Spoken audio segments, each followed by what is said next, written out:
Hello, everyone. This is Marie LaBrosse, And this is Dee Dee Gozion. and you're here today for Kaleidoscope of the Arts. And we're coming to you out of the WKDW 97.5 FM Rural Community Radio Tower, the Bishop West Tower out of Northport, Florida. And Dee Dee, where are you located right now? We're at the Northport Arts Center. It's 5950 Sam Shappos Way in Northport, Florida. And the Northport Arts Center is the sponsor of this show, and the show is all about arts. And we are so excited because today is a day that we always have our co-host, Jim Shirley. And Jim Shirley is the executive director of the Arts and Cultural Alliance of Sarasota County. So today, welcome to our stage, Jim Shirley. Yay! Thank you. Thank you very much. It's always a pleasure to be with you, ladies. Well, it's always a pleasure to have you as our guest co-host once a month. The third Monday of the month, we always have Jim on. And Jim brings us such special guests. And today, before we even go into our guest and that, and I know we're going to go into what's happening at the Northport Arts Center, I just want to make a mention to everybody that today is Martin Luther King Jr. Day. And his birthday is actually January 15th, but they celebrate it always the Monday afterwards. And the time is always right to do what is right. That is one of his quotes. And today, in the climate that we're in, it's the right time to do what is right. Maybe not what other people think is right, but what we know is right for our nation. So we'll get more into that with Jim and with Nate from the Westcoast Black Theatre Troupe. Before we get into anything else, Dee Dee, what's happening at that Northport Arts Center? Because I see you have a guest with a dog. This is Michelle Moore. Michelle is one of our board members, and she also is in charge of social media for the Northport Arts Center. And she stopped in today with her little pup, Chauncey, and I thought that it would be nice for her to be telling us what's going on at the Arts Center since she does the social media. Oh, hi, Marie. Oh, my gosh. It's so exciting. We got our new classes out for winter, and you guys need to check this out on our website at northportartscenter.org. We have our new schedule. We're starting to introduce some Zoom classes, so stay tuned for that. So I'm here today to take some pictures on our brand new photo booth. This thing is amazing. Dee Dee and I both fit inside of it. No, really, to take pictures of the beautiful art that we have here by our local artists in our Artisans Gift Shop. Our Artisans Port Gift Shop is located inside of the Northport Arts Center at 5950 Sam Shappos Way, which is wonderful. That's why I'm here today. We can do some puppy painting with Chauncey. My brand new puppy, and Chauncey is now my new mascot. So take it away, Chauncey. We haven't. This is his first time. He's a little shy. Oh, well, Michelle, we wanted to mention to the audience, too, you own Bone Boutique, plus you work. In fact, you work at a bank, so that's why you're off today. So just to mention. And I'm 20 hours now. I'm only part-time, Marie. Oh, wow. Oh, man, this just started this year. Part-time. I don't even know what to do with myself anymore. This is why I'm so excited. Well, I have jobs for you. No, I decline. Love to see Marie. Bye, Jen. Bye, Jen. Guys, you take it away. Thank you so much. And Michelle is a trip. She really is. She does Bone Boutique artwork. And what she does is she gets, in fact, she should have told what she does. She gets animal and snake bones. And it's a whole process she goes through, and she makes jewelry and artwork out of it. It's amazing what she does with what Mother Nature provides for us. So, Dee Dee, anything else happening at the Northport Arts Center? Because I really want to get on with our guest. I'm so excited. Go ahead. We're fine. Yeah, just I wanted to have social media talk a little bit. Give her a chance. Okay, Jim Shirley, let us bring on the man of the hour, because I am so excited and so thrilled to have on Nate Jacobs with us today. So go ahead, introduce him. Well, thank you, Marie and Dee Dee. We really appreciate the show and appreciate being able to get in front of the audience in Charlotte County and the southern part of Sarasota County and everywhere else this may show up. And indeed, I am very excited today. My special guest is none other than Mr. Nate Jacobs, who is the founder and artistic director of the fabulous Westcoast Black Theatre Troupe. Nate, welcome aboard. Thank you for making time to come and be with us today in our schedule. Glad to be here, Jim. Thanks for inviting me. You bet. My pleasure. Well, you know, Dee Dee mentioned that this is Dr. Martin Luther King's special day. His birthday was 2 days ago. And, you know, all of us know of the dream that Dr. King had. But, Nate, I've gotten to know you over the last 20 years, and I know you as a man who also has a big dream. And most people dream, not all of us are able to make those dreams come true, but you've been able to do that. So could you tell us a little bit about the Nate Jacobs story? How did you get started? How did all of this come about? I am a native of Florida. I was born in Tampa and kind of grew up in Daytona Beach. Attended college at Florida A&M University in Tallahassee. Took classes at Florida State and was invited to Sarasota for a temporal stay to help a mentorship couple, Dr. Cynthia and Henry Porter, who had started a church private school. And I was a fine arts major. And they said, could you come and bring some art into the school for a while? Pretty much volunteering some time. As I was on my way to Washington, D.C., to start my art career in the chocolate city capital. My brother lived there. He was a lawyer, single at the time, and has just bought his first home. And I was going to go live with him and do my thing there. Got at the school and fell in love with the kids and what I was doing with them in the arts. I not only taught art, but I began to create these musical plays for these kids. And the principal stepped up to me one day and they said, you're really good at this. These kids are having a ball with this, program that you're doing here. And at the time when I first came to the school, it was about 80 students, K through 12 ages. And I continued to do what I was doing. I went 3 or 4 months to a year, then another year, and another year. My brother was like, okay, what are you doing? And I realized I had a gift at teaching, training, mentoring young people in the arts. I got them and they got me as far as what we were doing in the school. One day, the wife, who had gone to Carnegie Mellon as an actress, which I didn't know.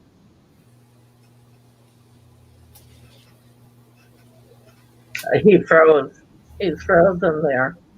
Hey, Nate, you are frozen with us. Sarasota is the cultural hub of Florida, and you need to be involved with it. Can you hear me? We can now. Hello? You were freezing up. Yeah. Hello, can you hear us? Okay. Yes, I thought I'd blink off for a little bit. Okay. Can you hear me now? Yes, we can. Okay, I think my speech is being delayed, but I'll keep talking. Okay. So long story short, I began acting in the Sarasota community. I started my acting career at the Oslo Theater, I think in about 1984-5, and became very popular because I was the only local actor of color that was appearing on the stages consistently.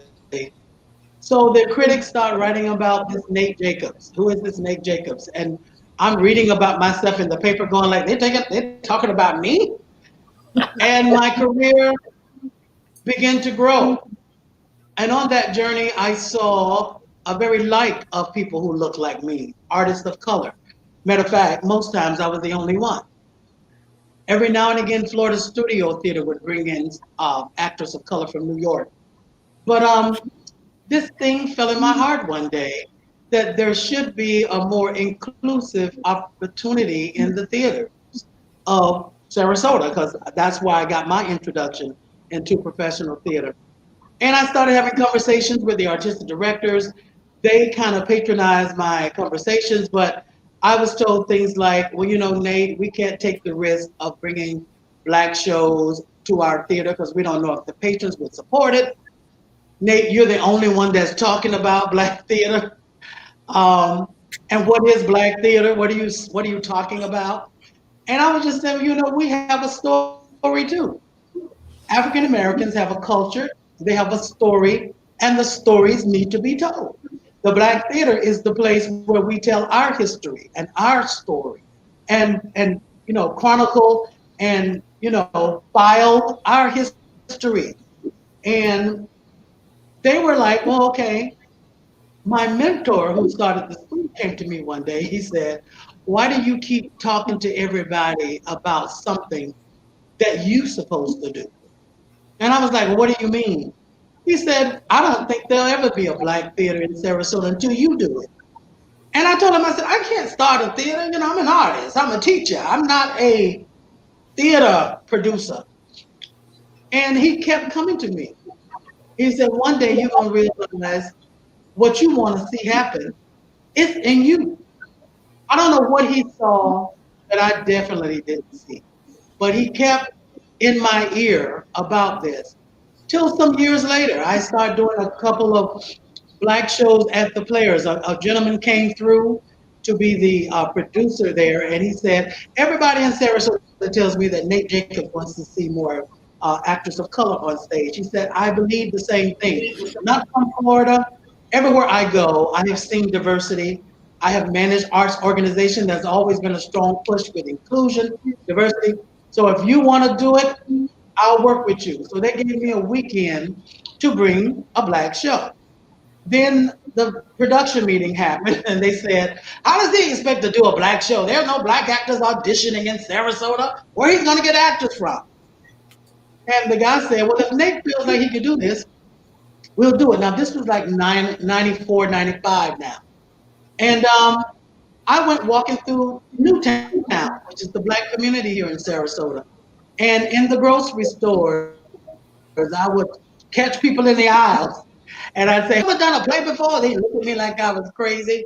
And then they say, well, yeah, like high school. I ended up with like 20 some people in the studio. And we did first show, James Baldwin's Amen Corner. The show was about to open the weekend. And the producer, who was on my side, came to me. He said, you told me that Black people in Sarasota want to see theater and nobody's buying tickets. And we can't do theater like this. I said, well, this is a new show, so that's a new audience. They're going to walk up the night of the show and buy the tickets. He said, well, we don't work like that. We don't know anything about that. I said, well, it's a new audience. That night, we had a sold-out house, 500 seats at the Players Theater. It was 4 performances. The next day, both performances were sold out. We had a matinee and a night. Sunday, I walked up to the theater and they had a sold-out sign in the window. And the man, Michael Judson, who's passed away now, he was crying. And he said, this is like the Field of Dreams. You said it would happen, and it did. He said, I've never seen anything like this in all my career.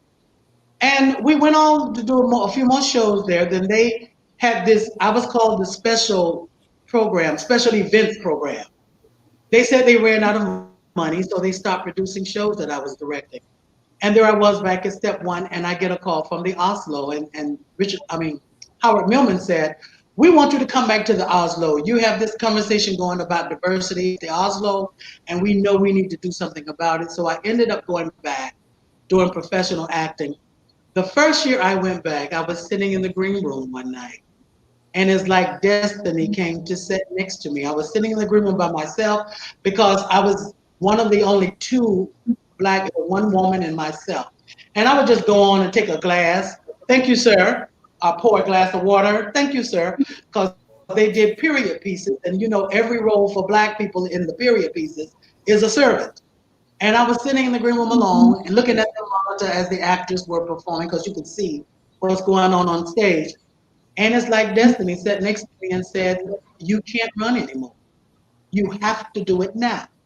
And that night I knew what my mentor had been saying to me. It was me. I was the one. I didn't know how in the world I was going to do it. A starving artist, barely able to pay my bills. And I'm talking about sitting in a green room, starting a theater company, whatever that meant.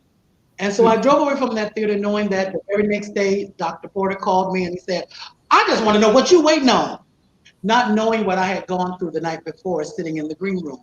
He sent me to a lawyer. The lawyer heard my story. "I am so inspired. I'm going to incorporate you." He said, "You got a nonprofit organization, and the part you want to develop and train these actors, you'll be able to do that, Nate, if you start this nonprofit. And I'm going to incorporate you free because you have inspired me." So that's how I got started. And I kind of walked off into this faith journey, more artist than business person or anything, to do the passion that I had in my heart. I am a person, when I know that I know that I know what I'm supposed to do, I found out on my journey I am very dedicated and resilient. I didn't know that was me. I saw myself as a little free flowing artist who kind of took it from day to day. And I began to discover who I really was. I think what Dr. Porter was seeing in me that I hadn't seen. So here we are now, 21 years later, and I've been on this journey for 21 years. And the most precious thing is to be a part of another person's destiny, to have these young people coming from Bradenton and Sarasota kind of clueless about this thing they feel like they want to do. And they come in our walls, get training. The audience sit there and go like, "Oh my God, who are these people? Where they come from?" And they've come from Bradenton. They're from Sarasota. And they think they're polished actors from New York. So that's kind of like a part of my story. We're still on the journey, but I feel very fortunate to be here and a part of this phenomenal cultural landscape. Well, you know, Nate, I really want to appreciate you sharing that with us. Many, many years ago, I had an opportunity to hear an interview with Willie Nelson when he was much younger, and I was too. And somebody said to him, "You know, you're an overnight success." And he said, "Yeah, I've been playing honky tonks in bars for 25 years, if that constitutes an overnight success, you know." And I look at the Westcoast Black Theatre Troupe and the theater that you have now and what you've done, and it's all about hard work, isn't it? You know, finding a passion, working hard. Yes. You know, people like Dr. Martin Luther King. I remember as a kid and in my home, every time Dr. King was speaking, you know, everything stopped, time stopped. We had to sit down in front of the television and listen to what he had to say. Even to the day, I remember watching television and they were taking his casket off the plane and everything was quiet in the house. We all had to sit still and watch that happening. That weaved into my life experience on the day when I realized in my life there was a calling on my life. And I was also called, such as Dr. King was, to make a difference for other people's lives. And realize the hard work, the dedication. I was talking to one of my friends who Jim knows, Deborah Jacobs, who at that time was running the Selby Foundation. And Deborah was one of my mentors. I would go to her when I needed a little piece of advice. So one day I went to her and she said, "Well, what are you trying to do?" I said, "Well, I want to start this theater company and I want to train and mentor other artists who can't really afford training and they wanted that." And she looked at me and she said, "That's a wonderful idea, Nate. Do you understand this is going to take your entire life?" She said, "If you do what you just told me at the table you want to do, you are going to just have to pour your entire self into this. Are you willing to do that?" I just looked at her, and for some reason I said yes. So about 10 or 15 years in, I think, Jim, when we moved into the space that we have now, she was leaving the theater one night and she walked up to me. She said, "Do you remember what I said to you at that table that day?" I said, "Yes." She said, "Was I right?" I said, "Totally." I had to pour everything that I am, everything that I was. My family would call. I have no family in Sarasota, no blood brothers, my mother, everybody at the time. And they were thinking I was crazy. My oldest brother was like, "What are you doing in that city? You need to get on with your life, mate. You've done enough of this artistic thing. You need to get a real job. You need to la la la." And one of the biggest burdens is having a calling, and you can look out there in the universe and you can see the picture as clear as day, but you're the only one. And nobody else can see that picture. And you keep saying, "Can't y'all see it? It's beautiful." And they go like, "No, we don't." And we kind of take you off your rocker a little bit. That was a burden to me. I wanted everybody to see it, but it was not time for them to see the manifestation of this vision until it was time. So the day we opened this new first building, the one that I'm sitting in, all my brothers came. I could look in their faces. They were glazed eyes, they were teary eyed. They were walking through this thing with their mouths dropped open. And they said, "Wow, we never talked about art in our family. We never talked about which one of us." And I have 10 siblings. We never talked about artists and art like this. But obviously, my oldest brother said, "This is what you've been called to do." And you know, I had a couple of moments in my journey where I thought they got it, but that just like a burden just rolled off my shoulders. Like, "Oh my God, they finally get it. They finally see I was not wasting my life and throwing my talent away. And Nate is very naive and letting other people lead his life." All that other stuff that I heard.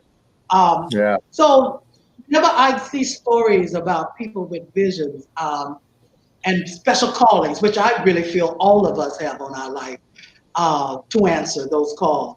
You're sitting right now in positions that's very passionate to you, a calling. Because for us to do what we do in the arts, it has to be a calling and a passion. That's what drives us artists. That is our shot in the arm of making a difference through our industry the way we do. So I'm just so very happy that the community finally got it. The burden also, not only with family, but the community looking and saying, "What is Nate trying to do? Why don't he just jump on these stages and sing and act himself and forget this black theater thing that he's talking about?" And then finally, they said, "We get it. It's a story that needs to be told. It's a platform that must be provided. We are not really including other people who desire the same passion as we do when it comes to live theater arts and performing arts. We get it." I was like, "Thank you, God. Thank you." Yeah. Well, Nate, you've alluded to a few people who have been mentors and helpers. Obviously, Deborah Jacobs is involved with a lot of people. But if you don't mind, I want to mention a few names and maybe have you comment a little bit about the impact that that particular individual had for you along the way. And you mentioned one of those names a little earlier, and that was Howard Millman.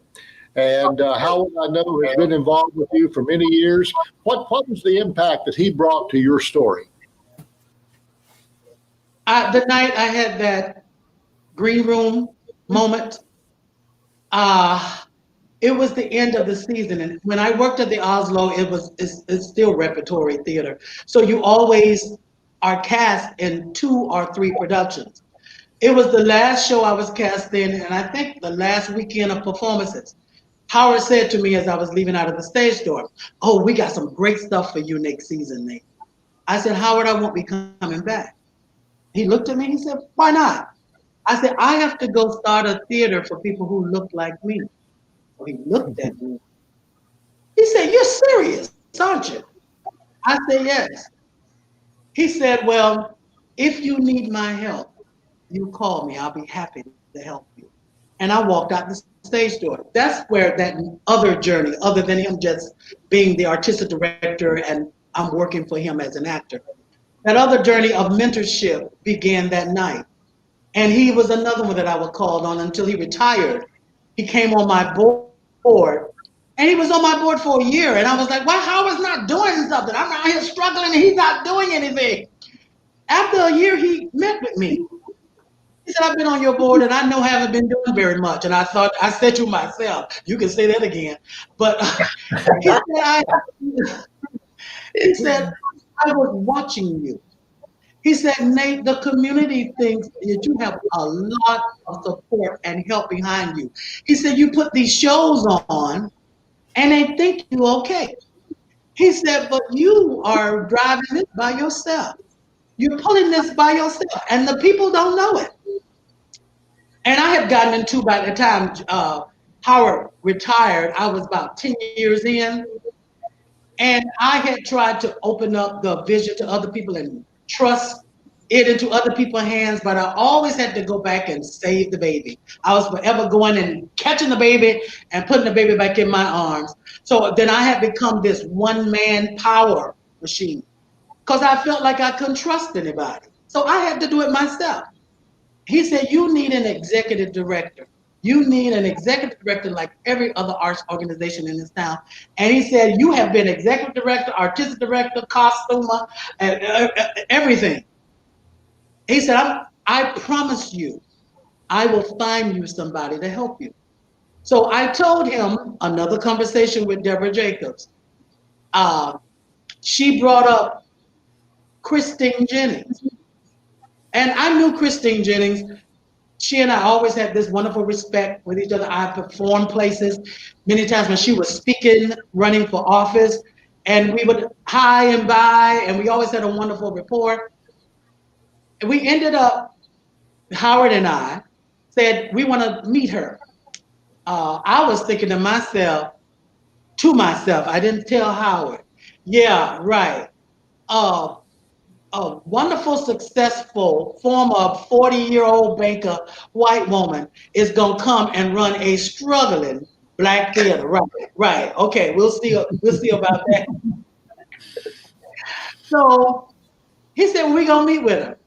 So I sat down and just like Jim said on this call, he said, Nate, tell her your story. So I began to tell my story and I can look into her eyes and I saw her tearing up. And I was thinking in my mind, she acts like she's really interested. When I finished my story, he said to me, oh my God, I have never met anyone like you. She said, Nate, people don't stick to their dreams like you do. She said, where are you living? How are you taking care of yourself? And that was the question nobody asked. Nobody ever asked how Nate Jacobs was doing. They would talk about what I wasn't doing in regards to why I was not as successful as I could be or should be. And then they left me with another task and went on their merry way. She said to Howard, I want to help him. I've been inspired. I'll come in and help him for 6 months. She came in and worked with me for 6 months. After 6 months, she came to a board meeting, she said, because she had revamped the entire board. After 6 months, she had taken us totally into the black. We had a trailing,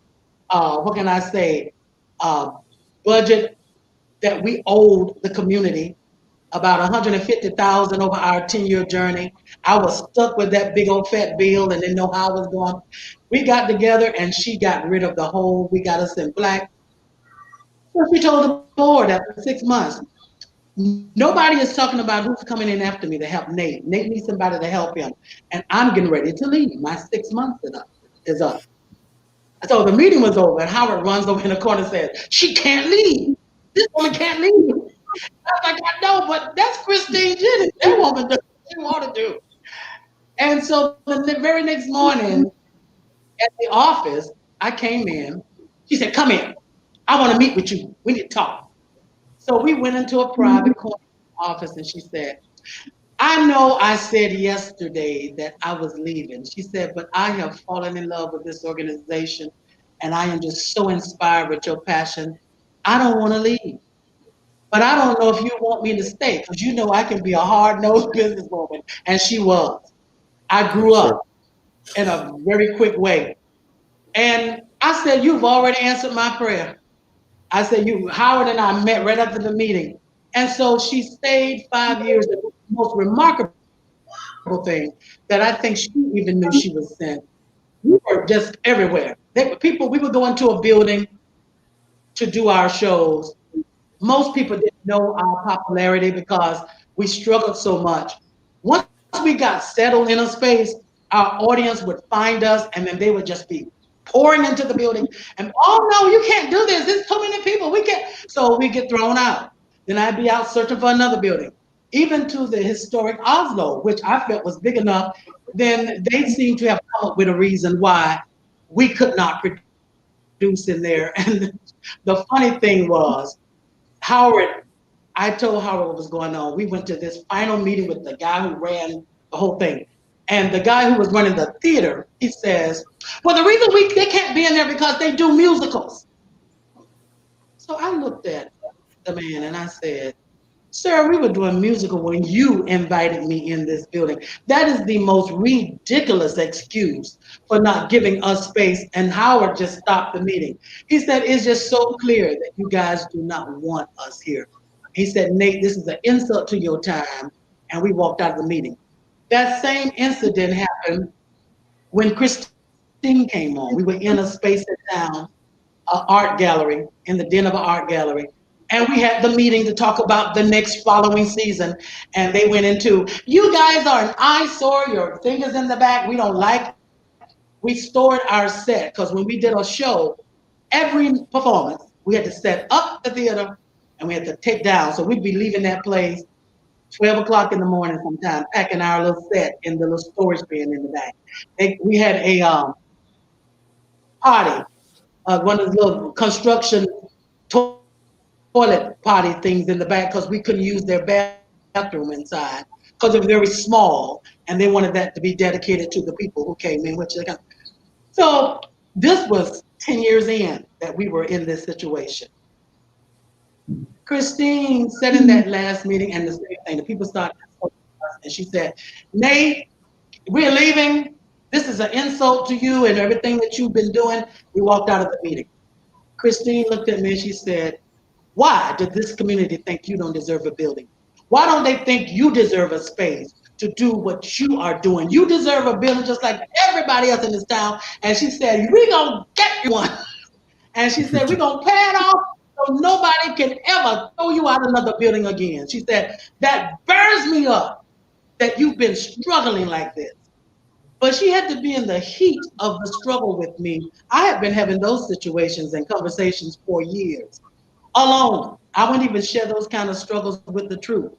They never really knew what was going on. I would just be sitting in these meetings with these strange people that would walk in just to tell me what I could not do, what I could not have, and why are you here anyway, most of the time.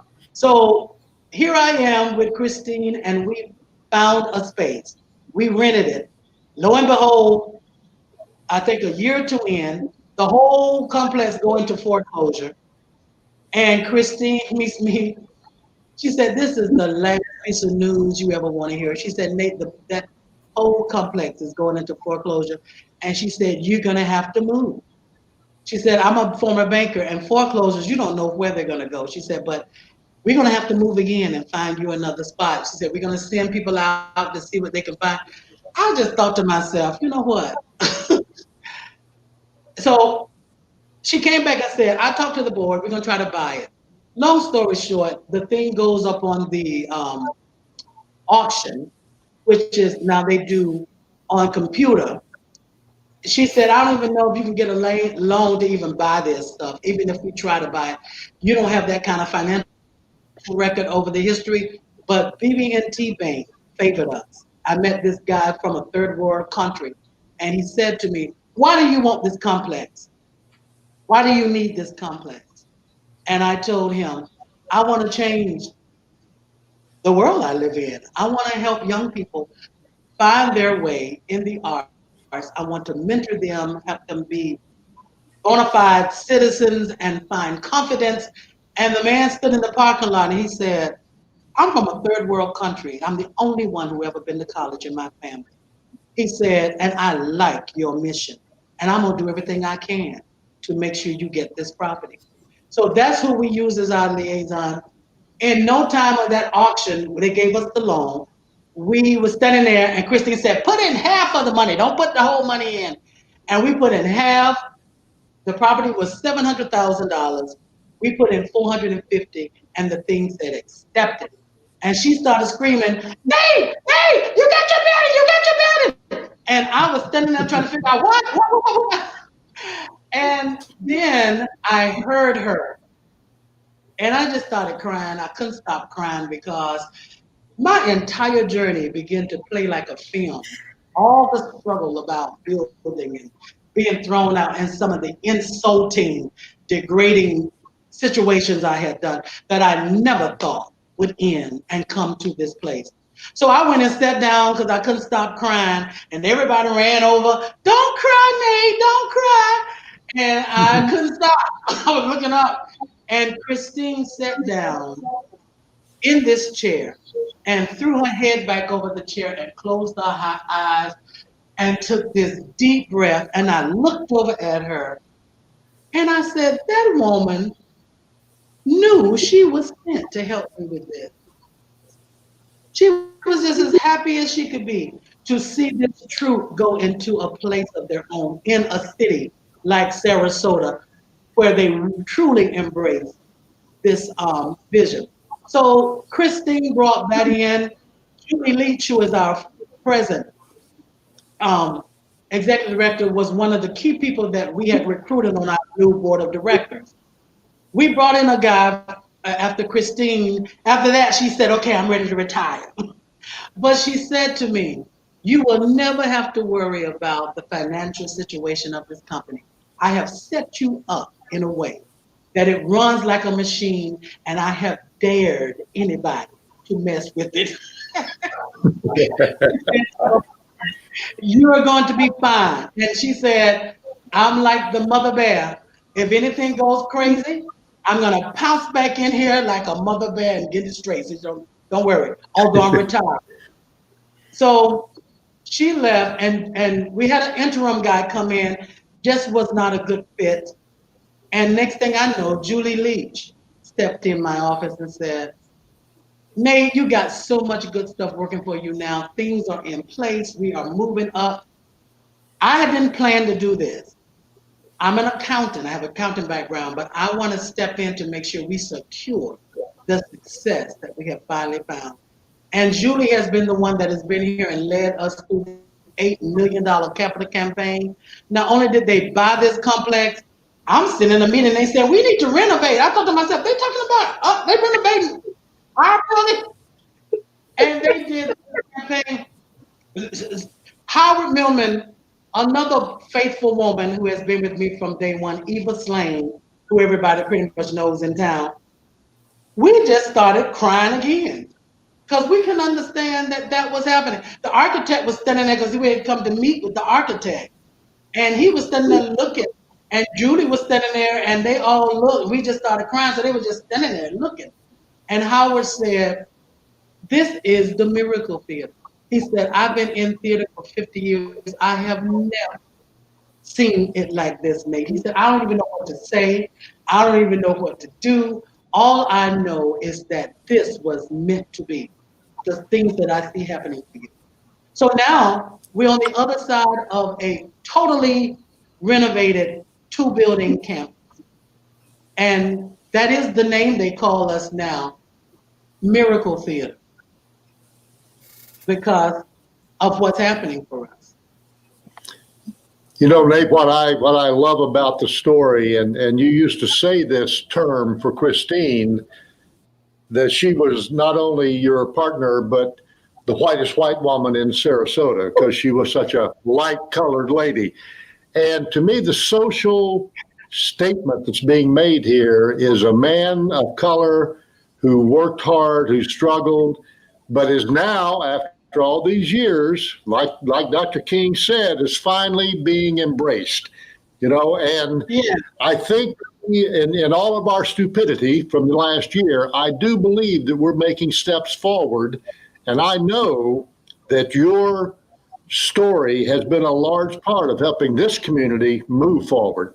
And it just pure, hardworking, stubborn, and I love every minute of it. It's what a great place to be that you brought us.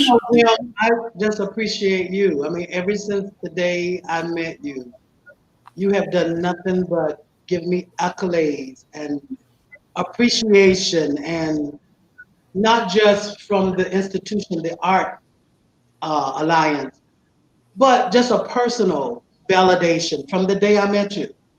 Just always celebratory and always I feel your support, your energy, your happiness, your excitement for my little dream, which has become a big one thing with Jim. Some years back, I applied for individual artist grant because I was doing a little project that was kind of like offside of what I did as artistic director. So Jim sent me a text. He said, "We need to talk." And so he called me. He said, "Nate, I need to talk to you." He said, "You had an application that come through about our individual artists."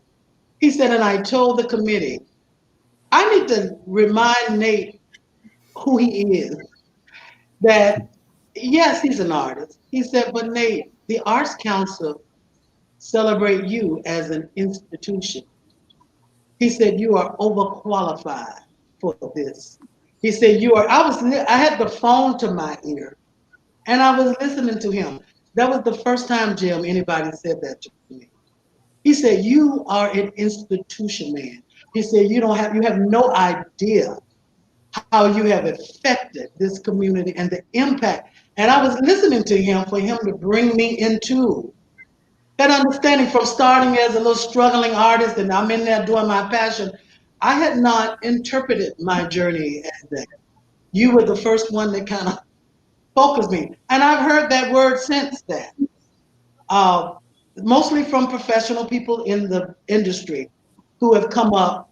But you were the first one to tell me that from that phone call. He said, "So well, you just need to know you're overqualified.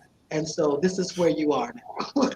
And I thank you for that impartation, because somebody had to bring me into that awareness. I was kind of still in the trenches in my head of the work. Yeah, well, terrific. I do have one more name that I want to throw out because I know we have to move along with the program, but another person that's been a big part of your journey that I think is kind of unusual is the guy that is now your music director, Jay Dodd. And I know that you and Jay have a long history with each other.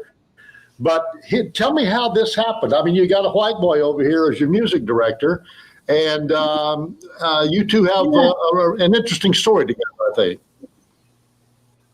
Jay was one of the students at the school that I work with. And the funny thing, his theater journey began. I ended up doing Rodgers and Hammerstein's Cinderella in the school. I saw Jay and decided he would be Prince Charming. So Jay had not been one of the kids that were always in my face saying, "Hey, pick me, pick me, pick me." He was a little more laid back and, to be honest with you, more interested in music than being in front of an audience. But I was determined he was going to be our Prince Charming. The funny story that we have with him is that Prince Charming had to wear tights with his little Prince jacket.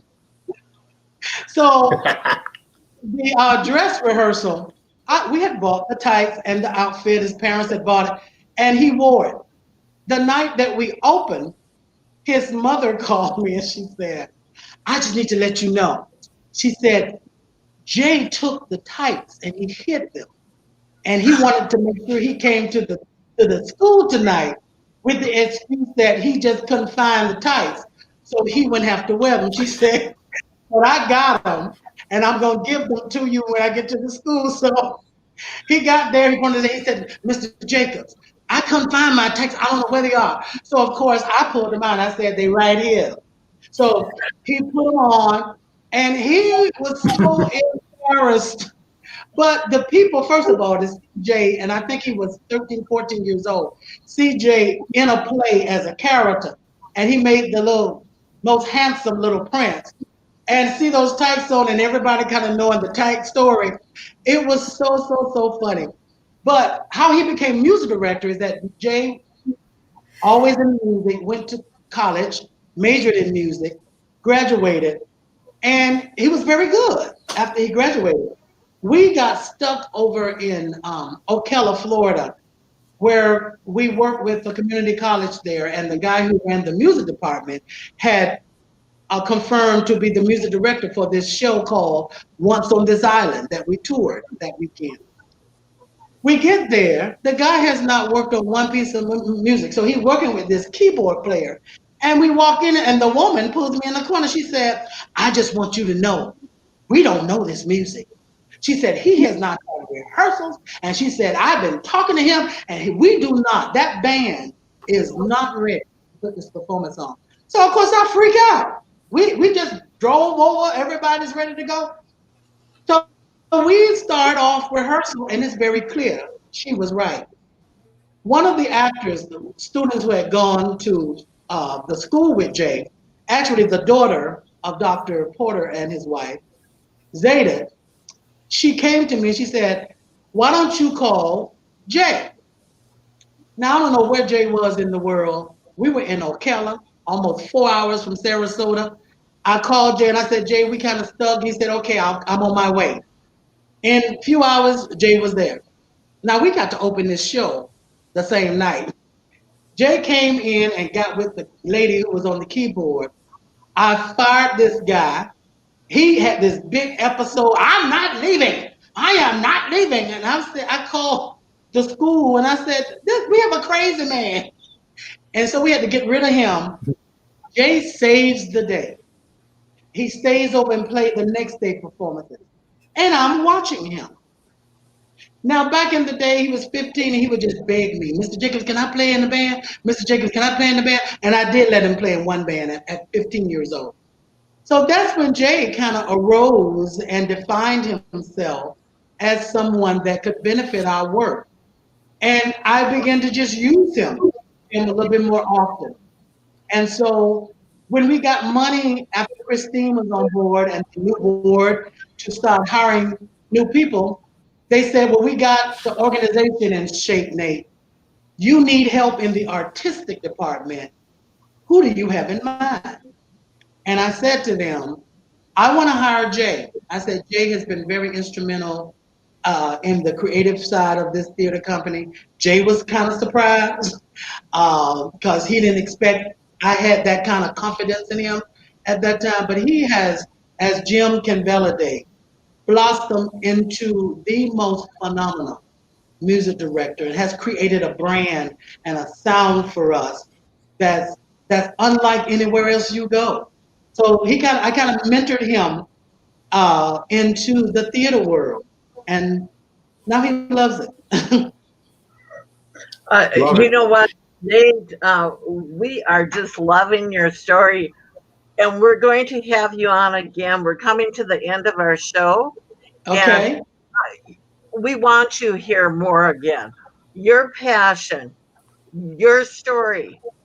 The world, I know, has already heard PBS that I actually watched the program that they did on you. But I want to say, people that don't understand what passion looks like, look at Nate Jacobs. He is what passion looks like. And you have made such a difference within the nation, not just only in Sarasota. You are a driving force. And from what I see, what difference you have made in so many people's lives, Nate. It really has been tremendous. So I personally will say to you, thank you, because I was forgetting what passion really looked like. I really, especially going through COVID right now, there's a lot of people that aren't keeping up with their passion. Real quickly, tell us about what you have going on right now at the theater for Martin Luther King Junior Day and over the weekend. And I can bring it up on the screen real quick. Okay. We typically do an annual MLK celebration along with Sarasota Law Association Diversity and Inclusion Committee, and also Booker High School. Excuse me. Because of where we are with COVID, we decided to do a streaming showing of 2019 celebration. It's a 2-hour evening event. We have this phenomenal orator, speaker, Reverend Charles McKenzie, that if you closed your eyes, you would think Dr. King was actually in the room. He blows people away. He has been a fan of Dr. King all his life, all through college, and has just been a steward of Dr. King's speeches. So he and I have known each other since I was in college. And we are so fortunate to get him to come in to do this work with us. And he is on this streaming production. So I would suggest and encourage everyone, especially during this time, as we're all going through this life unusual moment, the inspiration that's in that production would just lift you to a whole nother high. And so I'm just so proud to be able to offer that in a streaming format. We would have loved to have been with the live audience, but go to our website at www.westcoast, one word, Black Theater with RE at the end of theater.org. And you can see all the information on how to stream it. Anytime today is free of charge, no cost. We want everybody to just take in the thought and the consciousness of Dr. King's message, that one of us can literally be an impact the way he was on the world. And the time is always right to do what is right. That's it in a nutshell. Thank you, guys. Yes, each one of you. Well, I just want to say, I just want to say in closing, Marie and Nate and Dee Dee, that the reason that you have been so successful is you're doing what's right. Just that simple. You're doing what's right. Thank you. Thank you. Thank you. Thank you so much. Thank you so much. This is Marie LaBrosse. And this is Dee Dee Gozion. And Jim Shirley and Nate Jacobs. We're coming to you from WCBTT 97.5 FM Rural Community Radio out of Northport, Florida. You have been listening to Kaleidoscope of the Arts, and with our special guest today, Nate Jacobs from the Westcoast Black Theatre Troupe out of Sarasota County, Sarasota, Florida, and take the time to be kind, because there are choices in life that we all can make, to be kind or not to be kind. What do you do, Dee Dee? We always choose kindness. Thank you all. And Jim Shirley, thank you for being our co-host today. Everyone, have a safe My pleasure. day. Thank you all. And thank you, Nate.